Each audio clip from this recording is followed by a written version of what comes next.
नमस्कार, सुदर्शन न्यूज में आपका स्वागत है। मैं हूं मुकेश कुमार और आप देख रहे हैं जवाब तो चाहिए। जवाब तो चाहिए में आज हम बात करेंगे भ्रष्टाचार के आरोप में घिरे जस्टिस वर्मा को बचाने की मुहिम में जुटे विपक्ष की। सुप्रीम कोर्ट की जांच रिपोर्ट के बाद संसद जस्टिस वर्मा के खिलाफ महाभियोग लाने की तैयारी में है। संसद के मानसून सत्र में महाभियोग की तैयारी पूरी हो चुकी है, लेकिन भ्रष्टाचार के आरोप में घिरे जस्टिस वर्मा को बचाने के लिए विपक्ष ने मानो कमर कस ली हो। जस्टिस वर्मा को बचाने के लिए जस्टिस शेखर यादव के मामले को ढाल की तरह इस्तेमाल कर रहा है पूरा विपक्ष। आपको याद होगा, जस्टिस शेखर यादव 13 दिसंबर 2024 को विश्व हिंदू परिषद की एक कार्यक्रम में इलाहाबाद हाईकोर्ट के जस्टिस थे शेखर यादव। उन्होंने यूनिफॉर्म सिविल कोड पर अपनी बातें रखी थी और बातें रखने के क्रम में उन्होंने कटमुल्ले शब्द का इस्तेमाल किया था, जिसे लेकर विपक्ष ने आपत्ति जताई थी। शिकायत की गई थी सुप्रीम कोर्ट में, कोलेजियम तक मामला गया था और फिर सुप्रीम कोर्ट ने मामले को संज्ञान में लिया और जांच बिठाई। जस्टिस शेखर यादव को तलब किया गया और वहां पर जस्टिस शेखर यादव ने अपनी बात रखी और कहा कि उन्होंने जो भी कहा वो न्यायिक मर्यादा के बाहर नहीं है, वो न्यायिक मर्यादा के भीतर में है और उन्होंने किसी भी तरह की कोई सांप्रदायिक बात नहीं की। जांच कमेटी के सामने उन्होंने अपनी बातें रखी और अपने भाषण को सांप्रदायिक मानने से इनकार कर दिया।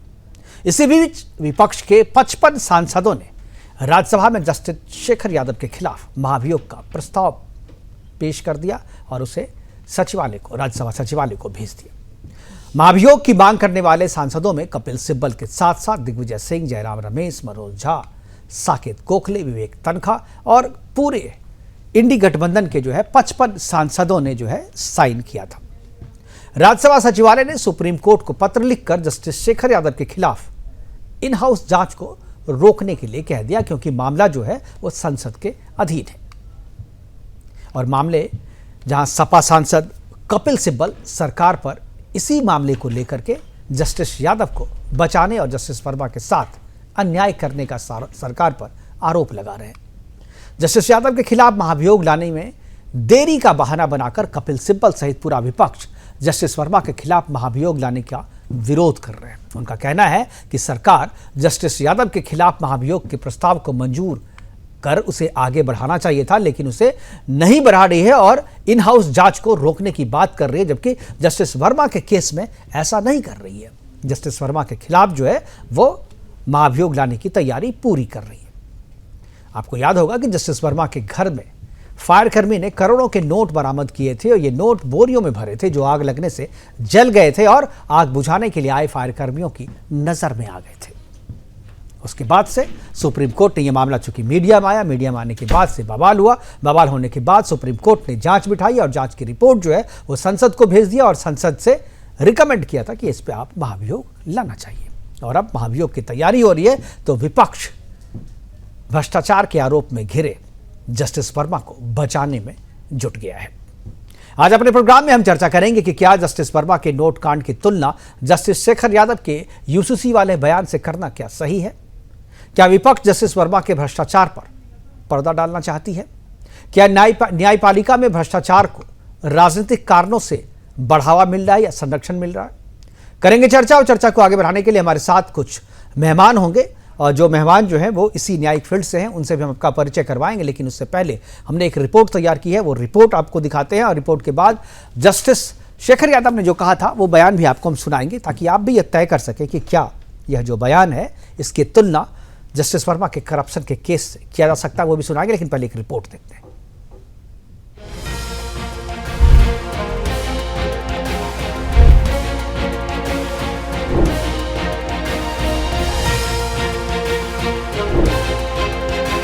कैश कांड मामले में जस्टिस यशवंत वर्मा के खिलाफ केंद्र सरकार की संसद में महाभियोग प्रस्ताव लाने की तैयारी है, जिसे मॉनसून सत्र में लाया जा सकता है। जिस मामले पर सरकार की ओर से संसदीय कार्य मंत्री किरण रिजिजू विपक्षी सहयोग की तैयारी कर रहे हैं। वहीं दूसरी ओर राज्यसभा सांसद कपिल सिब्बल ने प्रस्ताव को असंवैधानिक और न्यायिक स्वतंत्रता पर खतरा बताते हुए इसके लिए विरोध की बात कही। उन्होंने उपराष्ट्रपति जगदीप धनखड़ पर सवाल उठाते हुए कहा कि उन्होंने इलाहाबाद हाईकोर्ट के जज शेखर कुमार यादव के खिलाफ महाभियोग प्रस्ताव लाने के नोटिस पर कोई कार्रवाई क्यों नहीं की। लेकिन अगर ये ऐसा करेंगे तो निश्चित रूप से हम विरोध करेंगे।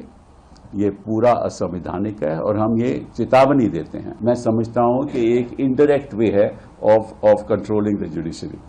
तो ये बाहरी जुडिशियल इंडिपेंडेंस के लिए बड़ी खतरनाक बात है। जस्टिस यशवंत वर्मा मामले में केंद्र सरकार विपक्ष के सहयोग की उम्मीद कर रही है, क्योंकि महाभियोग प्रस्ताव को पास कराने के लिए दोनों सदनों में 2/3 बहुमत जरूरी है।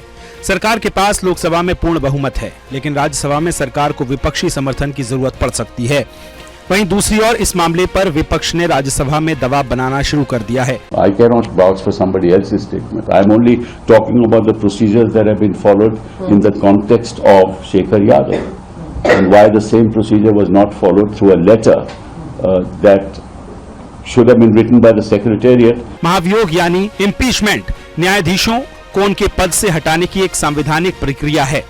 प्रस्ताव लाने के लिए राज्यसभा में कम से कम 50 और लोकसभा में कम से कम 100 सदस्यों को इसका समर्थन करना होता है। प्रस्ताव के 2/3 मतों से पारित होने के बाद लोकसभा अध्यक्ष या राज्यसभा के सभापति सीजीआई से एक जांच समिति के गठन का अनुरोध करते हैं। इसके 3 सदस्य होते हैं, सुप्रीम कोर्ट के जस्टिस, हाई कोर्ट के चीफ जस्टिस और सरकार की तरफ से नामित कोई न्यायविद जो कार्यवाही शुरू करते हैं। संसद से पारित होने के बाद राष्ट्रपति इस पर अंतिम फैसला देते हैं। इससे पहले वो रामास्वामी, सौमित्र सेन, पीडी दिनाकरन, जेबी पारदीवाला, एसके गंगेले, सीवी नागार्जुन रेड्डी और दीपक मिश्रा जैसे जजों पर भी महाभियोग की कार्रवाई शुरू हुई थी, लेकिन आज तक किसी भी जज को महाभियोग द्वारा हटाया नहीं गया। वहीं जस्टिस वर्मा के सरकारी बंगले पर अधजले नोट मिलने के मामले में जांच के लिए सीजीआई के बनाए पैनल की रिपोर्ट में जस्टिस वर्मा को दोषी पाया गया था, जिस रिपोर्ट के आधार पर सीजीआई ने इन हाउस प्रोसीजर के तहत जस्टिस वर्मा के खिलाफ महाभियोग लाने की सिफारिश की थी। Bureau report, Sudarshan news.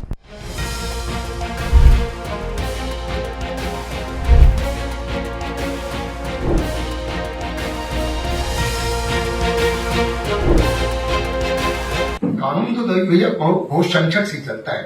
परिवार में भी देखिए, समाज में भी देखिए, जहाँ पर अधिक लोग होंगे जो कहते हैं उसी को माना जाता है। हमारे यहाँ बच्चा पैदा होता है, बचपन काल से उसको ईश्वर की ओर बढ़ाया जाता है, वेद मंत्र पढ़े जाते हैं, अहिंसा के बारे में ले जाया जाता है, तमाम चीजें बताई जाती हैं। लेकिन आपके यहाँ तो बचपन से बच्चे को सामने रख करके वध किया जाता है पशुओं का, तो आप कैसे अपेक्षा करते हैं कि सहिष्णु होगा वो?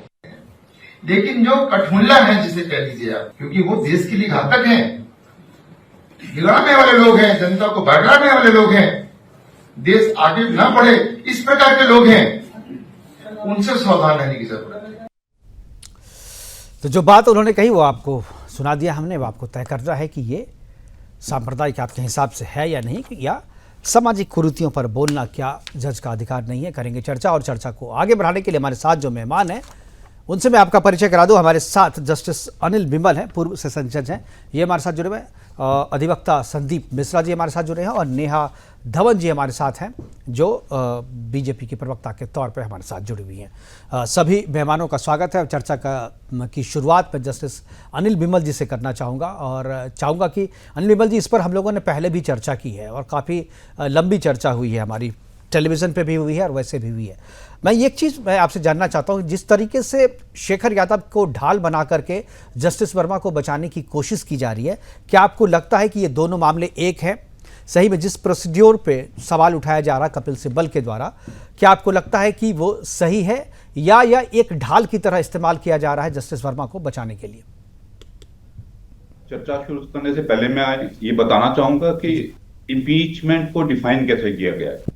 इस कंडीशंस में article 124, 207 of the constitution act impeachment करनी चाहिए, और किसकी करनी चाहिए। उसमें ये लिखा गया, द जज who behaves like unbecoming of A officer, ए जज, his conduct which is a breach of ethical and professional standards.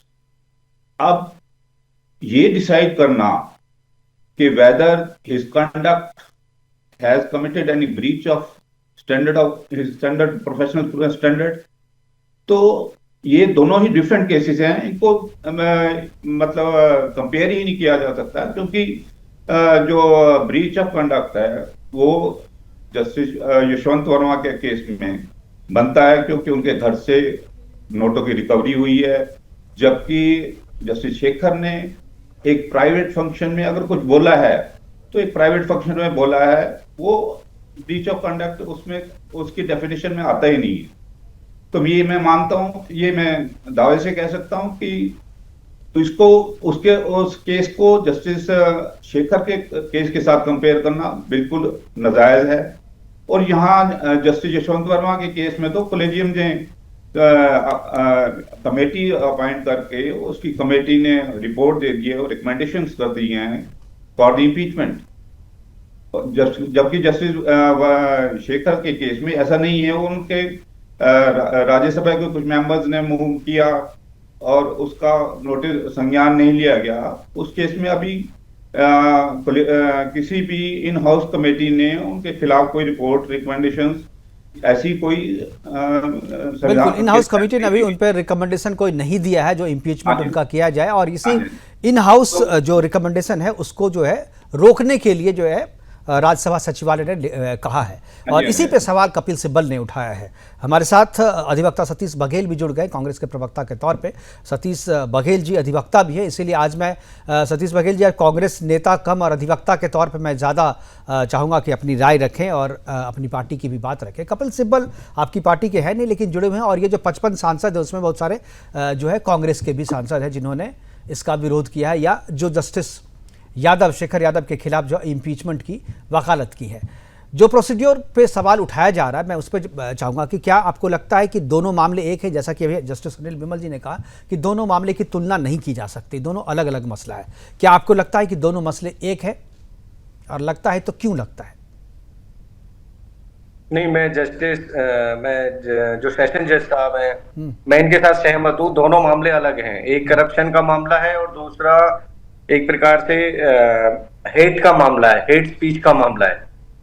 तो दोनों मामले अलग हैं। और रही बात कपिल सिब्बल जी की, वो एक प्रतिष्ठित देश के एडवोकेट हैं और सुप्रीम कोर्ट के बार के प्रेसिडेंट भी हैं।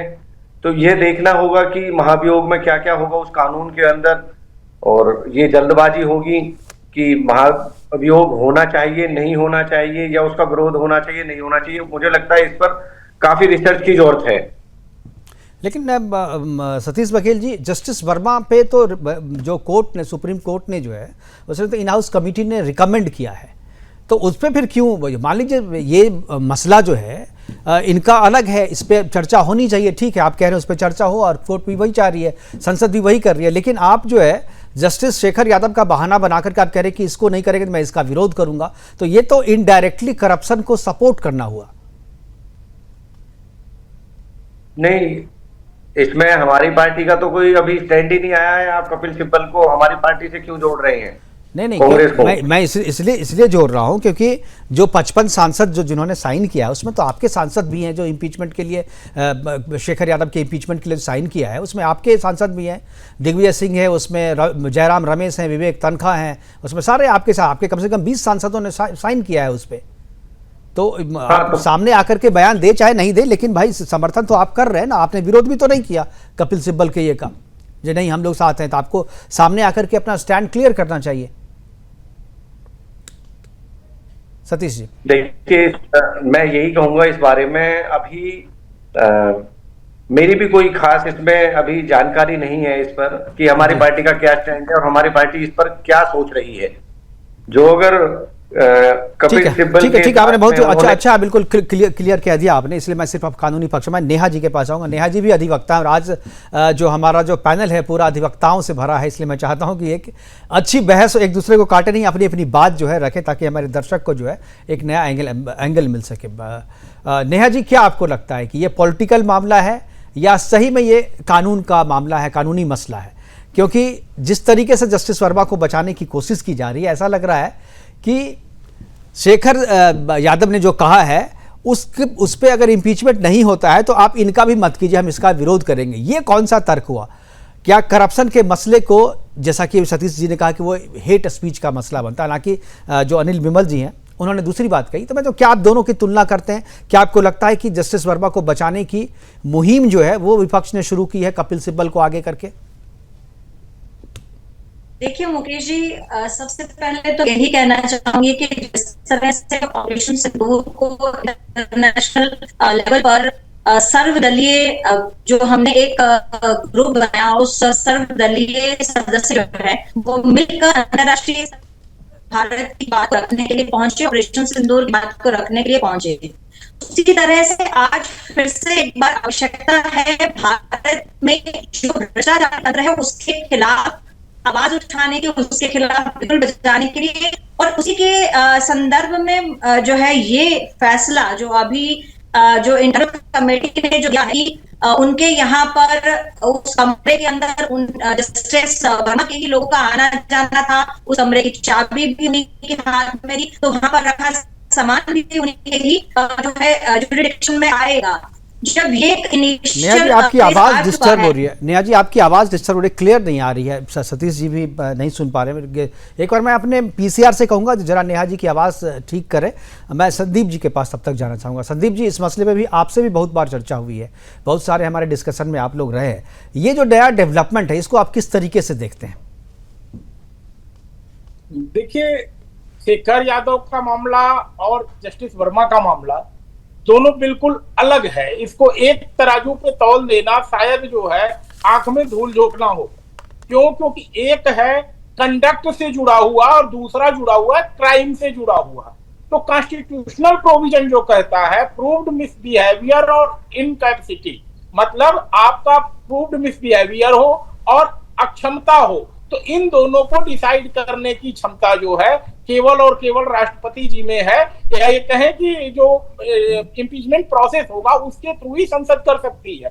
लेकिन अगर यहाँ पर हम दोनों को जोड़ेंगे, एक मामला सीधे सीधे क्राइम और करप्शन का बनता है, जिसमें पीसी एक्ट के जरिए, प्रिवेंशन ऑफ करप्शन एक्ट के जरिए एफआईआर दर्ज होनी चाहिए थी कायदे से, लेकिन अभी तक क्यों नहीं हुई, इस पर जो है जवाबदेही सुनिश्चित होनी चाहिए। और मुझे लगता है कि केंद्र सरकार को इस कदम को आगे बढ़ाना चाहिए तय प्रक्रिया का पालन करते हुए।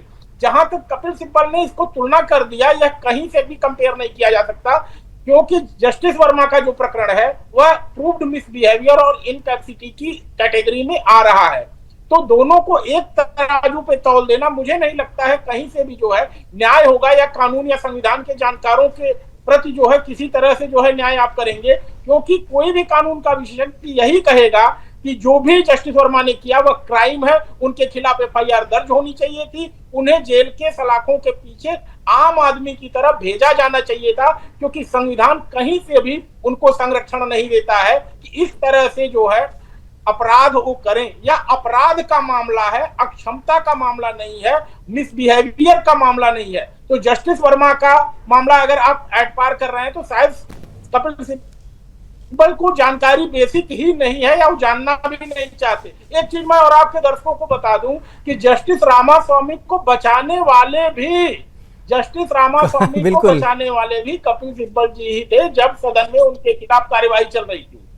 बिल्कुल, तो ये उसी अपनी परंपरा में है और अपना जो ट्रैक रिकॉर्ड है वो मेंटेन कर रहे हैं इनको बचाने के लिए। नेहा जी की आवाज़ फिर से ठीक हो गया। मैंने नेहा जी आपकी बात बीच में रोक दिया था, मैंने आवाज़ क्लियर नहीं आ रही थी, अब आपकी आवाज़ बिल्कुल साफ आ रही है, आप अपनी बात रख सकते हैं जी।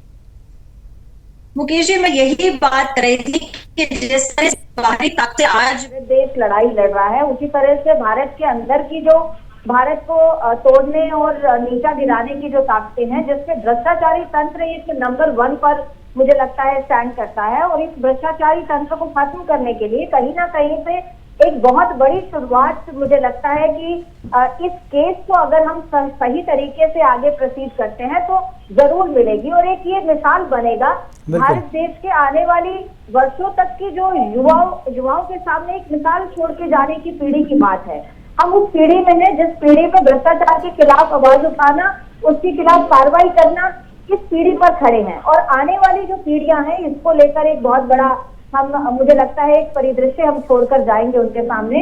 तो मैं इतनी ही बात कहूंगी कि जिस तरह से आज इस भ्रष्टाचारी तंत्र को निपटने की बात है, उसमें जिस तरह से सर्वदलीय ग्रुप बनाया गया अंतर्राष्ट्रीय स्तर पर ऑपरेशन सिंदूर की बात को रखने के लिए, उसी तरह से हमारे जो केंद्रीय संसदीय कार्य मंत्री हैं किरण रिजिजू जी ने भी सभी राजनीतिक दलों से जो है वो अनुरोध किया कि इस महाअभियोग में आप जो है इस भ्रष्टाचार को खत्म करने के लिए, उजागर करने के लिए और इसके खिलाफ कार्रवाई में आप भारतीय जनता पार्टी का साथ है। देखिए मुकेश जी, हमने हमेशा से, माननीय नरेंद्र मोदी जी ने ये हमेशा से स्पष्ट किया है कि भारत को किसी तरह से भी ठेस पहुंचाने वाली जो भी विध्वंसकारी ताकतें हैं उनको मैं मुंह तोड़ जवाब दूंगा। और भ्रष्टाचार के खिलाफ तो 2014 में ही उन्होंने बिगुल बजाया था और हमारी सरकार के समय में बड़े से बड़े आला अधिकारी, चाहे वो IPS ऑफिसर्स हैं, चाहे वो स्टेट के जो है, चाहे हमें हरियाणा से बिलोंग करती हूँ तो मैं HCS ऑफिसर की बात करूंगी,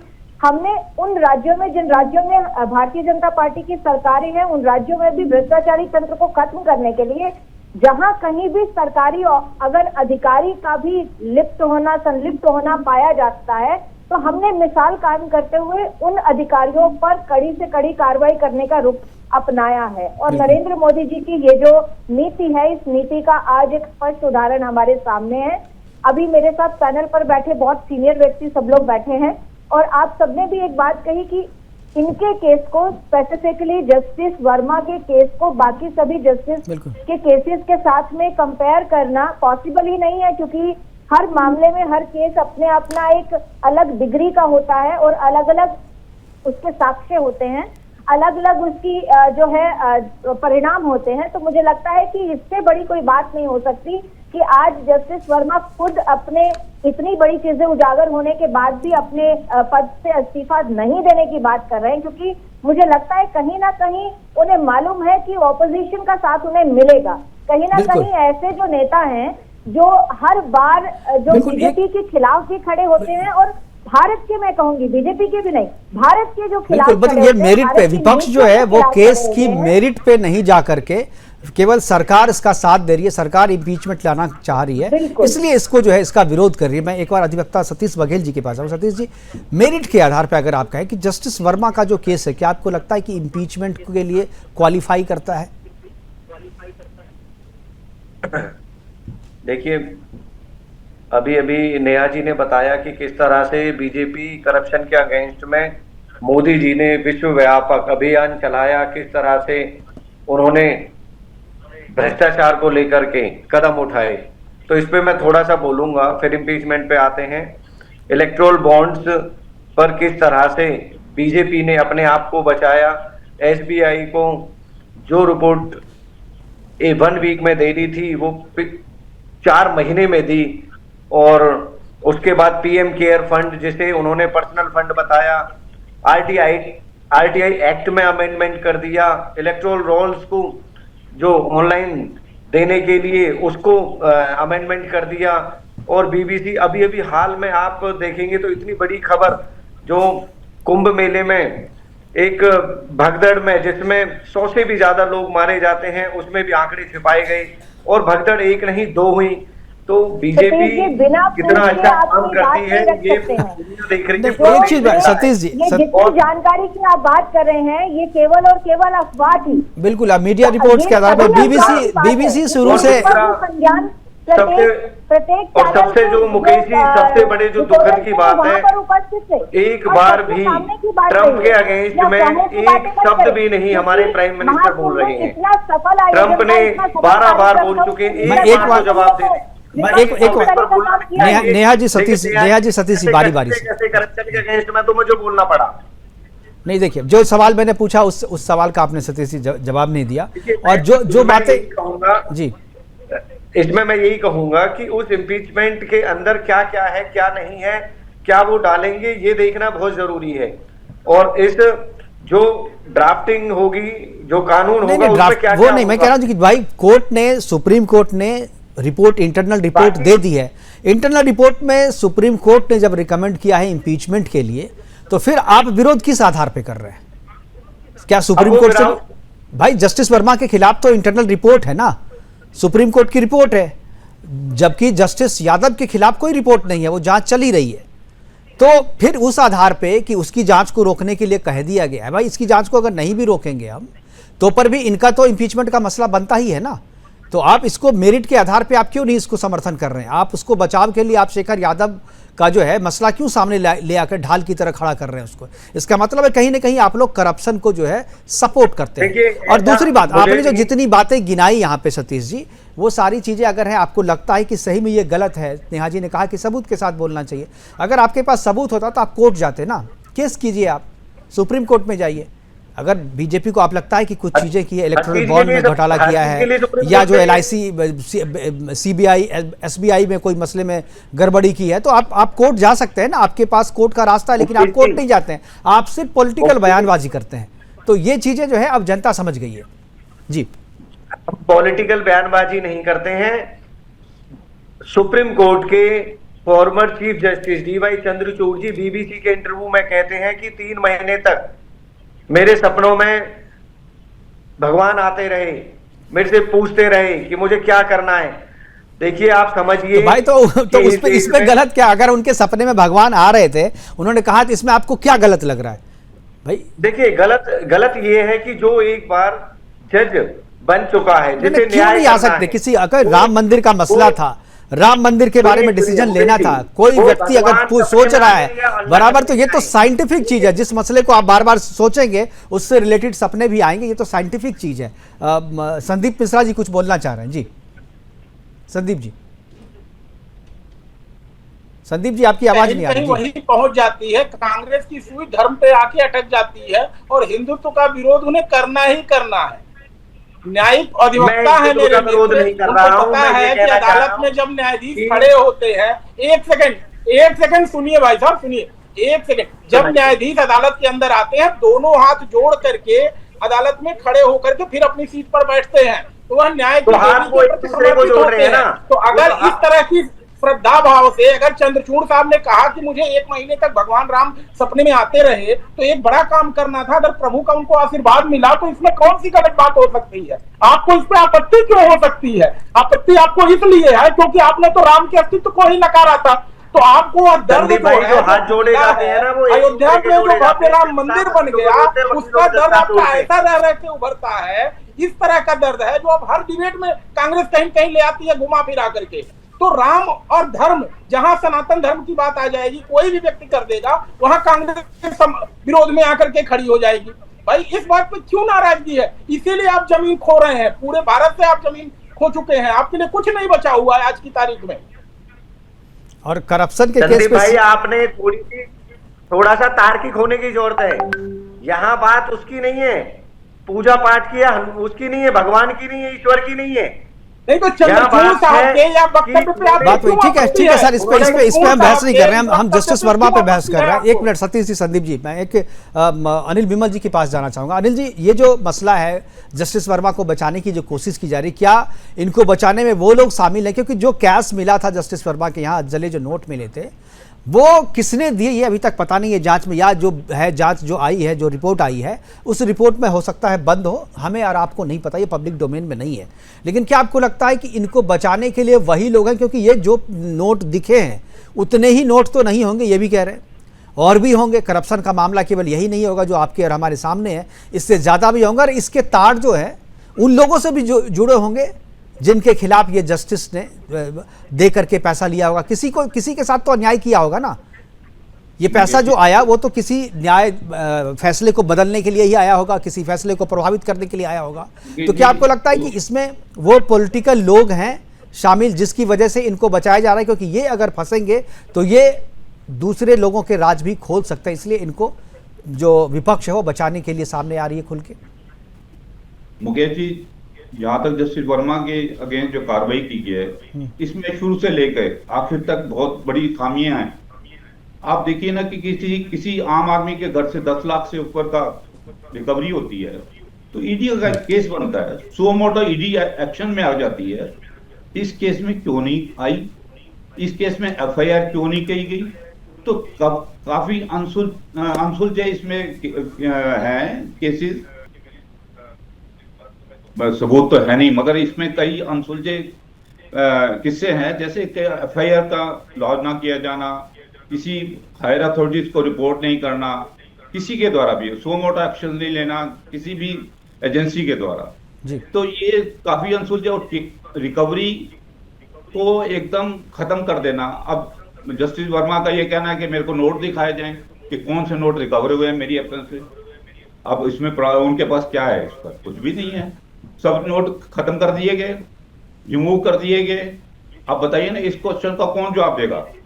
अगर कोई कॉग्निजेंस लेता, कोई उसी वक्त एक्शन में आती, तो रिकवरी तो करते, कम से कम जले हुए नोट है वो तो रिकवर करके रखते, वो भी बहा दिए गए।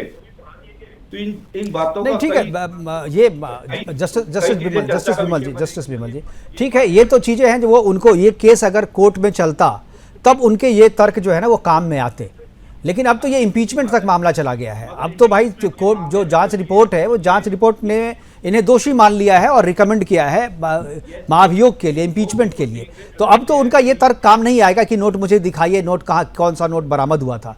कोर्ट में तो मसला चल नहीं रहा है। तो इम्पीचमेंट के हिसाब से अब जो इम्पीचमेंट में बचाया जा रहा है, अब बचाने वाले जो लोग हैं वो विपक्ष के जो लोग हैं, क्या इनका करप्शन जो है उस करप्शन में क्या विपक्ष की भी भागीदारी है? और उनको ये डर है कि अगर ये इनका इम्पीचमेंट हो गया तो कहीं ये राज ना, क्योंकि उसके बाद इम्पीचमेंट होगा, फिर उसके बाद एफआईआर दर्ज होगी, एफआईआर दर्ज होने के बाद जो है फिर जो है केस चलेगा तो फिर आगे बढ़ेगी बात, तो उन लोगों के नाम भी सामने आएंगे। नेहा जी कुछ बोलना चाह रही है। नेहा जी। बिल्कुल, मैं मुकेश जी यही बात ही कहना चाह रही थी कि जज इंक्वायरी एक्ट जो है 1968 में, उसके अकॉर्डिंग जब सदन में जब कोई भी किसी जज को हटाने की कार्रवाई के लिए महाअभियोग लाया जाता है, तो अगर सदन के स्पीकर या सदन के अध्यक्ष उसको स्वीकार करते हैं तो 3 सदस्य कमेटी बनाई जाती है और उस कमेटी के पास में पूरे राइट्स होते हैं और पूरी जांच करने का, और ये भी जांच करने का कि आखिर उनको हटाने का क्या जो प्रावधान किया जा रहा है उसके बेसिस क्या है, किस बेसिस पर उनको हटाया जा रहा है, बुनियाद क्या है उसकी। तो मुझे लगता है कि ये जांच तो अभी महाअभियोग के बाद भी हो सकती है कि ये उनके ऊपर इंक्वायरी जो है वो कंटिन्यू रहने वाली है। मुझे लगता है कि अभी ऐसा मामला नहीं है कि महाअभियोग स्वीकार करने के बाद तुरंत कार्रवाई में उनको निलंबित कर दिया जाएगा, उनको हटा दिया जाएगा। तो मुझे लगता है कि जो लोग आज उनका साथ दे रहे हैं, बस एक मेरा भी वही प्रश्न है, मेरे मन में भी वही प्रश्न उठता है एक आम नागरिक की तरह, राजनीतिक पृष्ठभूमि में काम करने के बाद भी और एक अधिवक्ता होने के नाते ही, कि जब जज जो है, जो न्यायमूर्ति हैं, वो सभी को न्याय देने की कैपेसिटी में है, सबको न्याय देना उनका धर्म है, लेकिन जब उन पर बात आती है तो क्या उन पर कार्रवाई नहीं होनी चाहिए? जब एक आम आदमी के साथ में 100 रुपए की चोरी करने पर भी प्रावधान है, तो इतनी बड़ी अमाउंट जब उनके घर पर मिलता है, उनके कमरे पर मिलता है, और इसके अलावा और पता नहीं कहाँ कहाँ ऐसा चीज और हो सकती है, इसकी भी संभावनाएं दिखती हैं, तो क्या इस पर इंक्वायरी निष्पक्ष तरीके से क्यों नहीं होनी चाहिए? और इस निष्पक्ष इंक्वायरी पर कुछ लोग ऐसे हैं हमारे आसपास, कुछ ऐसे राजनीतिक दल हैं जो इस पर भी आपत्ति जताते हुए, राजनीति करते हुए ये कहते हैं कि नरेंद्र मोदी जो है वो न्यायिक प्रक्रिया को भी, न्यायालय को भी अपने इन्फ्लुएंस में लेने की कोशिश के कारण ये डरावे का काम करता है। लेकिन नेहा जी, सीबीआई काम करता है लेकिन तो नेहा जी मेरा एक सवाल आपसे है कि ये अगर जो बात आप कह रही हैं केस दर्ज होना चाहिए, यही बात अनिल विमल जी ने भी कहा, यही बात संदीप जी ने भी कहा कि भाई केस दर्ज होना चाहिए, तो केस दर्ज कराना तो आपकी सरकार आपकी है, आप ये सवाल नहीं पूछ सकते। ये सवाल आपसे पूछा जाना चाहिए कि केस क्यों नहीं दर्ज हुआ। केस तो दर्ज होना चाहिए। अगर सिंपल किसी के घर से इतना कैश बरामद होता है तो केस तो दर्ज होना चाहिए। और अगर इम्पीचमेंट हो भी जाती है, इम्पीचमेंट होने के बाद जो है उन पे कार्रवाई होगी, तब अगर केस दर्ज किया जाता है तो कोई सबूत आपके पास नहीं होगा, क्योंकि जो सबूत अभी जैसा कि अनिल विमल जी कह रहे हैं कि सबूत सारे नष्ट कर दिए गए, यानी नोट जितने भी थे वो जला दिए गए, फेंक दिए गए, उस नोट को रखा नहीं गया है, वो कहीं पे है नहीं अभी। तो जब ये मामला जाएगा इम्पीचमेंट के बाद से कार्रवाई के लिए पुलिस के पास, जब एफआईआर दर्ज किया जाएगा तो वहाँ सबूत मांगे जाएंगे और वहाँ सबूत जो है वो आपको दिखेगा नहीं। इसलिए कोई भी इम्पीचमेंट के बाद, इम्पीचमेंट अधिक से अधिक क्या होगा, या तो इम्पीचमेंट के जरिए आप उनको हटाएंगे या नहीं तो वो खुद इस्तीफा देके हटेंगे, दूसरा उनके पास कोई रास्ता नहीं है, तीसरा रास्ता नहीं है। इन दोनों रास्ते के बाद जो आगे की कार्रवाई होगी वो ये होगी कि उन पे एफआईआर दर्ज किया जाएगा और जांच होगी, लेकिन जांच जब होगी तो वो दोषी नहीं पाए जाएंगे क्योंकि उनके पास सबूत नष्ट कर दिए गए हैं। क्या मैं विमल जी सही कह रहा हूँ? वो भी इम्पीचमेंट का विरोध करते हैं, वो मेरे हिसाब से भ्रष्टाचार का बढ़ावा दे रहे हैं और ये बहुत ही गलत स्टेप है। कांग्रेस पार्टी या किसी भी पार्टी ये सोच के कि इम्पीचमेंट का विरोध किया जाए, ये बिल्कुल गलत है उनके पार्ट। बिल्कुल, मैं यही सवाल मैं संदीप मिश्रा जी से भी कहूँगा। संदीप मिश्रा जी, क्या ये इसी तरीके की साजिश हो रही है बचाने की? देखिए मुकेश जी, संक्षेप में मैं अपनी बात रख रहा हूँ जी। कि अगर अदालत में कहा जाता है अगर आप कन्विंस नहीं कर सकते तो कंफ्यूज कर दो, बिल्कुल। अब 3 जजों ने 3 हाईकोर्ट जजों ने जांच करके ईमानदारी से अपनी रिपोर्ट पेश कर दी है। वह रिपोर्ट पब्लिक डोमेन में भी पर्दे के पीछे से आ चुकी है कि वहां पर जो पैसा था वह जस्टिस वर्मा का था और एक्टिव कंट्रोल में उनके था। तो यह सब चीजें इसलिए कपिल सिब्बल जी उसको निगेट कर रहे हैं क्योंकि जब इम्पीचमेंट होगा और नई कमेटी बनेगी तो अगर हम इस रिपोर्ट को नकार देंगे तो हो सकता है कि हम कंफ्यूज कर पाए बाकी के 3 जज जो कमेटी बनेगी वह इसमें दूसरी तरह की कुछ फाइंडिंग दे पाए, क्योंकि यह जो पीस ऑफ एविडेंस आ गया, अभी तक तो कोई एविडेंस हमारे पास है नहीं, लेकिन जो 3 जजों की जांच है, डिफरेंट हाईकोर्ट के जजों की फाइंडिंग है, यह अपने आप में बहुत बड़ा एविडेंस बन के आ रही है। यहाँ पे जोड़ूं मैं कि संसद की कार्यवाही करने की प्रक्रिया निर्धारित करने की अपनी क्षमता है, उसको कोई गवर्न नहीं कर सकता। तो चाहे तो 3 जजों की कमेटी जो बनाई जाए वह इस रिपोर्ट को भी अडॉप्ट कर सकती है जो 3 जजों ने अपनी जांच में दी है, और अगर इसको अडॉप्ट कर लेगी तो शायद कहीं कोई डिस्प्यूट रह ही नहीं जाएगा और फिर जस्टिस वर्मा को डिफेंड करना शायद उनके वकील के लिए बहुत मुश्किल होगा अगर इस जजों की रिपोर्ट को जो है एक्सेप्ट कर लिया जाए। लेकिन सर, इंपीचमेंट के लिए तो नंबर चाहिए आपको। लोकसभा में तो आपके पास नंबर्स हैं, राज्यसभा में नंबर नहीं है। राज्यसभा में अगर विरोध हो गया तो इंपीचमेंट तो जाएगा ना, उसमें तो दोनों हाउस का चाहिए, सिंगल हाउस से तो होगा। उसके लिए मुझे मोटा भाई पे पूरा भरोसा है, अपने अमित शाह जी पे पूरा भरोसा है। वह बड़े से बड़े काम कर चुके हैं, यह बहुत छोटा काम होगा उनके लिए। अगर वह ठान लेंगे तो निश्चित ही इम्पीचमेंट सक्सेसफुल होगा और हम लोग देखेंगे कि जो संविधान का कत्ल हुआ, जो संविधान की आत्मा को जलाया गया, मैं तो ये नहीं कहूंगा कि नोटें जली थी, मैं तो कहूंगा गांधी जी की आत्मा को जलाया गया, संविधान की आत्मा को यहाँ जलाया गया। तो इस क्राइम के लिए अगर हम जस्टिस वर्मा को उनके लॉजिकल कंक्लूजन तक पहुंचाने में सफल होंगे तो शायद इससे बड़ा संविधान का समर्पण और सम्मान कुछ हो। बिल्कुल, मुझे लगता है ये इतिहास में पहली बार होगा जो कोई भी इम्पीचमेंट जो है वो पूरी तरीके से इम्पीच किया जा सकेगा किसी जज को, और उनको इम्पीचमेंट के द्वारा जो है हटाया जा सकेगा। ये इतिहास से पहली बार होगा। मैं नेहा जी के पास वापस आना चाहूँगा। नेहा जी, ये जस्टिस वर्मा की बात आप छोड़ें, जस्टिस शेखर यादव का जो मसला है, क्या आपको लगता है क्या सरकार इसको डिफेंड करेगी? जस्टिस यादव के बारे में जिस तरीके से कहा जा रहा है, और हालांकि सरकार ने तो जो इन हाउस जांच है उसको रोकने के लिए कह दिया है, लेकिन जिस आधार पर विरोध किया जा रहा है, क्या आपको लगता है कि ये विरोध पॉलिटिकल विरोध है और सरकार को इसको आगे आकर के डिफेंड करना चाहिए? देखिए 100% मुकेश जी, ये तो पॉलिटिकल विरोध ही है। ये तो कांग्रेस ने ठान ही रखा है कि जो भी नरेंद्र मोदी करेंगे उसके ऑपोजिट चलना है। जो भी जहां पर भी भारत को आगे बढ़ाने की बात होगी उसके विपरीत आपको बात करनी है, भारत को तोड़ने की बात करनी है। ये तो कांग्रेस ने अपना धर्म बना लिया है और कांग्रेस की जो पुरानी रीति नीति थी, कांग्रेस का जो पुराना मूल सिद्धांत था, उसको अब वो परिवर्तित होकर नरेंद्र मोदी को नीचा दिखाना उनका मूल सिद्धांत बन चुका है। ये तो 100% है। देखिए, जहां तक बात है दोनों जस्टिस की, दोनों जस्टिस के केस में जो है अंतर है, और मैं इतना जरूर कहना चाहूंगी यहाँ पर कि जो भी निष्पक्ष जांच होगी वो हमारे कार्यकाल में होगी, और नरेंद्र मोदी जी के नेतृत्व में जो ये सरकार चल रही है, इस सरकार ने केंद्र में ही और सभी राज्यों में जहां जहां भारतीय जनता पार्टी की सरकार है वहां पर भ्रष्टाचार के खिलाफ ऐसी निष्पक्ष जांच करके कार्रवाई, कड़ी से कड़ी कार्रवाई करने का काम किया है, और इन केसेस में भी कड़ी से कड़ी कार्रवाई जो भी बनती है ताकि भारत के अंदर भ्रष्टाचार मुक्त, जो हमने एक सपना देखा था कि भारत को भ्रष्टाचार के मुक्त करना है, और वो सपना आज नरेंद्र मोदी जी उसको पूरा करते हुए भारत को अगर भ्रष्टाचार मुक्त करना, बिल्कुल सही कहा, लेकिन इस मुहिम में की शुरुआत अगर जब तक न्यायपालिका भ्रष्टाचार मुक्त नहीं होगी तब तक मुझे नहीं लगता है कि हमारा देश और हमारा समाज जो है भ्रष्टाचार मुक्त हो पाएगा सही से, क्योंकि संदेश हमेशा ऊपर से जाना चाहिए। हमारे साथ जुड़ने के लिए नेहा धवन जी आपका, जस्टिस अनिल विमल जी आपका, जस्टिस सतीश